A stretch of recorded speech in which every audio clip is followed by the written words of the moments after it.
podemos ser una iglesia efectiva?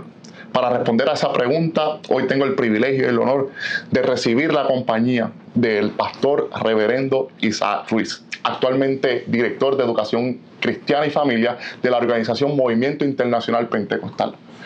Nos encontramos en un tiempo donde nosotros como la Iglesia de Cristo necesitamos ser intencionales a la vez de compartir el Evangelio, identificando las zonas donde estaremos llegando con la buena noticia. Es por eso que hemos dedicado este tiempo titulado Una Iglesia Efectiva, brindando herramientas prácticas para pastores, aspirantes a pastores y líderes para que juntos podamos compartir el Evangelio de Jesucristo de manera efectiva. Es por eso que quiero darle la bienvenida oficialmente a nuestro pastor Isaac Ruiz. La paz de Cristo. Amén. Dios te bendiga, Yadiel, y Dios bendiga a cada uno de los hermanos, amigos que nos pueden estar escuchando, ¿verdad? A través de tu canal. Y le damos la bienvenida aquí a las oficinas de la Iglesia de Dios Pentecostal Movimiento Internacional, nuestra oficina del Departamento de Educación Cristiana. Y gracias por esta oportunidad de poder compartir con nuestros hermanos, ¿verdad? Y con la audiencia que te escucha, cositas interesantes con relación a lo que es el tema del evangelismo, que nos debe de llamar la atención a todos, porque todos hemos sido comisionados por el Señor para compartir las buenas nuevas del Evangelio. Amén, gracias, honrado por la oportunidad, pastor. Muy bien. En esta ocasión queremos tocar lo que es la temática el antes del servicio o antes del culto evangelístico, tanto sea al aire libre o una invasión a un hogar o en la plaza o en el parque. Queremos enfatizarnos y hacer entender que el culto no empieza a las 7 p.m. en la cancha, en el parque o en la plaza o en la casa, sino que tenemos que prepararnos para antes del culto. Es necesario que nosotros como cuerpo de Cristo seamos intencionales, sepamos para qué vamos, a dónde vamos y para qué salimos. Hacer los cultos evangelísticos no es simplemente un pasadía o es que un capricho o simplemente es para nosotros alivianar la conciencia y decir o comentar que estamos fuera del templo, sino es que cuando nosotros salimos de nuestro entorno, de nuestras facilidades y comodidades, lo hacemos con la intención de ser efectivo, y es por eso que tenemos que hablar sobre lo que es la preparación.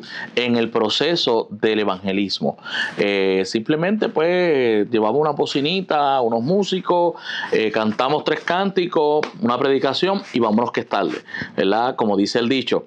Y algo muy importante que tenemos que entender como iglesia es que no solamente se comienza antes del culto, sino que hay que establecer un programa de evangelización intencional, yo diría semanas antes de que un culto en un lugar específico se vaya a llevar a cabo. ¿Por qué? Porque lo primero es que yo tengo que ubicar es en qué contexto yo estoy. No es lo mismo, por ejemplo, estamos aquí en el área metro y en el área metro hay zonas que son, ¿verdad? Condominios, pero también tú tienes zonas que están llenas de inmigrantes. Yes. Entonces, las necesidades en una zona donde hay mucho inmigrante son unas. Ahora, la zona donde la gente vive en condominios cerrados, donde el acceso es un poco más difícil, pues tenemos que entonces ser más intencionales, buscar la manera en que la iglesia pueda suplir una necesidad en nuestro país. Que caemos y mira, acepta a Cristo, Cristo te ama, ok, pero en una sociedad donde las personas entienden que no necesitan nada porque están bien económicamente, porque tienen su buen trabajo, porque tienen su buena economía, pues ¿para qué tú me presentas a Cristo? Tal vez ellos piensan Cristo es para el pobre, tal vez Cristo es para el drogadicto, tal vez Cristo es para el que está viviendo una vida de pecado, pero yo no estoy viviendo en ese estilo de vida, así que yo no lo necesito. Y es importante que la iglesia pueda identificar esas necesidades que la tienen tanto los más ricos como los pobres, como la clase media, y que pueda entonces ser intencional en ese proceso de evangelización. Que no solamente llegue con la buena nueva, el mensaje de salvación, sino también que pueda llevar algo que le haga falta, ¿verdad? Si tú vas a un lugar donde no hay comida, donde hay hambre, no vayas con las manos vacías. Claro. Pero entonces en un lugar donde tal vez la comida no sea el factor, pues necesitamos identificar en qué áreas la iglesia puede trabajar. La iglesia puede inmiscuirse para entonces que servir como atractivo, como gancho, ¿verdad? Como ese gancho que atraiga a las personas que luego puedan escuchar. Mira, cuando pasó los tiempos del huracán María, recuerdo, hubo una iglesia nuestra que en el centro de la isla tuvo una idea. Y la idea es que en esos momentos era muy poca gente la que tenían plantas eléctricas, así que estaba todo el mundo en la misma. Y este pastor nuestro, electricista de profesión, pues su iglesia tenía una buena planta eléctrica y él decidió desarrollar, cogió el templo, aguardó los bancos y creó un montón de receptáculos a vuelta redonda de todo el templo, y el gancho era: venga a cargar gratis su celular. Oh, wow. ¿Y qué usted cree que pasó? Pues campo, pueblo y playa, todo el mundo llegó al templo. Pero, claro, ¿cuánto se tarda un celular en ser cargado? Mínimo 1 hora. Pues en esa hora la condición era que lo tenían que escuchar a él. Wow, qué poderoso. Y mientras ellos cargaban su artefacto, pues ahí él evangelizaba, ¿verdad? Y en ese sentido, la iglesia tiene que ser estratégica. Algo que a mí a veces me preocupa, que Jesús lo dijo, es que en ocasiones los hijos de las tinieblas son más sagaces que los hijos de la luz. Y como hijos de luz tenemos que ser sagaces, estratégicos e intencionales en nuestro proceso de evangelización. Es como cuando yo voy a vender un producto. Yo no puedo vender un producto porque sí, porque el producto es tremendo. No, yo necesito identificar qué mi producto suple, ¿verdad? Yo tengo que identificar qué problema resuelve mi producto. Entonces, si yo no sé cuál es la necesidad o el problema que tiene un grupo determinado que vive en una zona determinada, ¿verdad? Y que están en un contexto específico, pues no puedo presentarle el Evangelio de Cristo de manera eficaz. Porque podemos estar predicando el Evangelio, pero el enfoque que le estoy dando, por ejemplo, a una persona que no tenga vicio, yo le hablo de que Cristo cambia la vida del drogadicto, que sí, eso es cierto. Correcto. Pero una persona que no tenga esa necesidad, se siente identificado, pues para él no es relevante. Entonces necesitamos que el Evangelio sea relevante para el que tiene dinero como para el que no tiene, para el que tiene vicios como para el que no tiene. Y es importante que la iglesia logre identificar esa necesidad de cada grupo que se va a evangelizar. ¿Ve? Y no siempre va a funcionar un culto evangelístico. Así es. O sea, hay que tener claro de que en ocasiones el culto va a ser efectivo, posiblemente en otros contextos sea efectivo que una enseñanza, una escuela bíblica, ¿verdad? Una conversación más personal tú a tú. Y una reflexión, y añadiendo, y disculpa que lo interrumpa de momento, y entender que el mensaje evangelístico no es el mismo mensaje que usamos dentro de nuestras facilidades. Fíjate, en cuanto a eso, te tengo que decir, y lo digo porque en donde yo vivo, yo soy del pueblo de Aguadilla, pues Borinquen, el barrio de Borinquen está rodeado de iglesias por las 4 esquinas. Y en los momentos, poquitos momentos que tengo para sentarme en el balcón, cuando a veces me siento, puedo escuchar mucha gente tirando cultos aquí y allá, y pareciera ser que el culto que estoy escuchando es de adentro del templo, o sea, donde se está amonestando al creyente viejo, maduro, experimentado en el Señor, pero no, es un mensaje en la calle, es un mensaje evangelístico. Entonces, tenemos que determinar varias cosas. Primero, que el lenguaje que se utiliza en la calle no es el mismo lenguaje que se utiliza en el templo, porque en el templo tenemos personas con una mentalidad ya cautiva a esta población, donde llevan 3, 4, 5, 6, 10, 20, 30 años y que están muy familiarizados con el lenguaje nuestro. ¿Qué pasa con esto? Que el lenguaje cristiano es muy simbólico. Yes. Nuestro lenguaje es muy simbólico. Nosotros hablamos, por ejemplo, mira, acepta a Cristo, Cristo es el Cordero de Dios que quita el pecado del mundo, derramó su sangre para que te limpie. Y en una sociedad moderna, donde posiblemente todos estos que son adultos no fueron en su niñez a una escuela bíblica de extensión, así es. Pues espérate, tú me estás hablando de sangre, de cordero, ¿cómo que la sangre me limpia? ¿Qué es esto? Esto me suena a canibalismo. Sí, sí, ¿Me sí. sigue? Entonces tenemos que ser relevantes a esta sociedad moderna. No estamos negando lo que Cristo hizo en la cruz, claro. No vayan a malinterpretar, sino que este lenguaje simbólico no lo entiende el que nunca ha pisado la iglesia. Yes. Entonces, yo tengo que presentar el evangelio de manera que esta persona lo sienta relevante. En una ocasión yo tuve la oportunidad de ir a una fraternidad de estudiantes de electrónica. Wow. Y ellos me pidieron que yo les presentara el plan de salvación. Pero yo decía, pero ¿cómo yo le presento a estudiantes de electrónica el plan de salvación?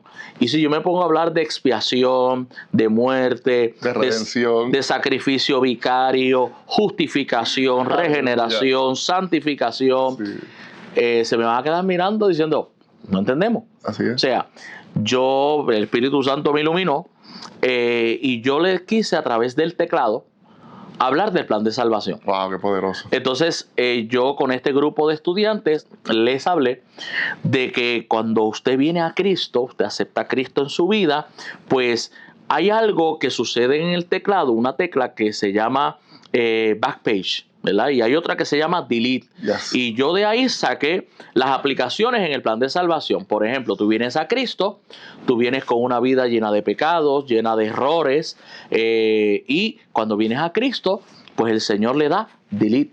Wow. ¿Verdad? Y ese Delete borra todo eso que tú hiciste en tu vida pasada y tienes un nuevo récord en Cristo. ¿Ve? Pero entonces cuando ya estás en Cristo y a veces cometes un error, yes. Pues hay una tecla que se llama Backpage, yeah. Donde te permite borrar ese error y corregirlo y escribirlo como debe ser. Wow. ¿Verdad? Y así fui paso por paso para que unos estudiantes de electrónica pudieran comprender lo que el plan de salvación implica. Ahora, lo otro que te iba a mencionar, no es solamente el lenguaje. No es solamente que usemos un lenguaje que ellos lo entiendan, sino que tenemos que entender que quien va a la iglesia, pues tiene las ganas de escuchar un mensaje, ¿verdad? De suponerse. ¿Verdad? Suponerse que sea así. Que uno llega a alimentarse. Exacto. Pero el que cuando usted invade un lugar con un culto evangelístico, la gente va con su agenda, llegan posiblemente tarde de trabajo, llegan con unas situaciones de vida, a bregar con sus situaciones de familia, hijos. La cotidianidad. Porque vivimos una vida muy acelerada, que posiblemente esa persona, si te escucha 20 minutos, media hora, es mucho. Es demasiado. O sea, y la iglesia tiene que saber que, espérate, yo no puedo zumbar el mensaje que lanzo a una iglesia. Vamos a ponerlo exagerado, de 1 hora y media, porque tal vez sea una conferencia, en un culto evangelístico. Yo tengo que ser mucho más directo, al grano, ¿verdad? Y es mejor dejarlo con hambre y dejarlo con ganas para que la persona diga, oye, ¿dónde queda esa iglesia? ¿Verdad? Y sienta el deseo de ir. No que lo sobrealimentemos y le provoquemos una mala digestión espiritual. ¿Por qué? Porque esto pasa, y yo lo comparo con el marketing. En el marketing, por tú hablar mucho, no significa que estás siendo más efectivo en la venta. A veces hablar de más rompe la venta. Yes. Pues lo mismo sucede con el mensaje de Cristo. A veces tenemos que hablar lo necesario, ¿verdad? Cuando se abre la puerta, lo necesario. A veces hablamos de más y podemos dañar ese proceso de evangelización, ¿verdad? Y lo que la persona pueda estar recibiendo en ese momento. Y eso es muy importante a la hora de poder ir a un lugar y compartir el mensaje. Oye, me encanta que usted usó la palabra el Espíritu Santo lo guió. ¿Por qué? Porque la palabra enseña en Romanos capítulo 12, versículo 2, que renovaos vuestra mente. O sea, el Espíritu Santo tiene la capacidad de darnos las estrategias necesarias para en el momento de X o Y situación, que quizás no sea una, diría yo, audiencia a la cual estamos acostumbradas. Él nos presenta las ideas, nos facilita el mensaje, porque la idea de todo esto es que el hombre pueda reconocer que sin Cristo no existe la salvación. Y un detalle que quiero sacar de lo que has mencionado es que a veces nos hemos encajonado en un proceso de evangelización estándar. Pensamos que lo único que va a funcionar o es el culto evangelístico o son las famosas grandes cruzadas. Claro, estos fueron métodos estratégicos que funcionaron en un momento dado, pero el evangelismo y la evangelización tiene que moverse conforme a los tiempos. O sea, hoy es difícil llevar a los mismos creyentes a un lugar para una actividad multitudinaria. Así es. O sea, si es difícil llevar a los creyentes, no es como cuando yo me criaba. Yo me acuerdo que, en paz descanse, nuestro hermano Gigi Ávila hacía las grandes cruzadas en el Irán Bithorn. Y yo me acuerdo que, mire, hasta los borrachitos de la esquina querían montarse en la guagua que los iba a llevar a ver a Gigi, ¿verdad? Y eso, te estoy hablando de los años 80, era muy normal. Sin embargo, hoy tú mover aún a la iglesia, a una actividad donde hay mucha gente, es cuesta arriba. Así que hoy en día tenemos que entonces buscar las maneras. Si siendo tal vez en un evangelismo persona a persona somos más eficientes, pues hagámoslo. Lo que pasa es que a veces queremos el resultado grande de manera rápida. Y no necesariamente es así.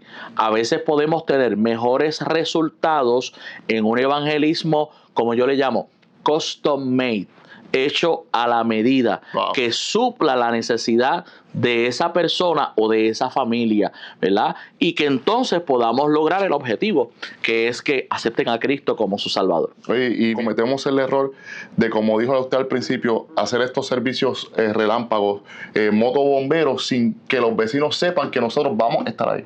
O sea, tenemos que tomarnos el tiempo de avisar, de notificar, de invitar. No vamos a pretender que nosotros entremos en una cancha y ya la gente quiera llegar. Claro. Por eso Jesús lo envía de dos en dos. ¿Para qué? Para abrir el camino. Y nosotros, antes de cultivar, de acaparar, tenemos que ir de manera personal. Mira, el ejemplo de la siembra creo que es el mejor ejemplo que podemos utilizar.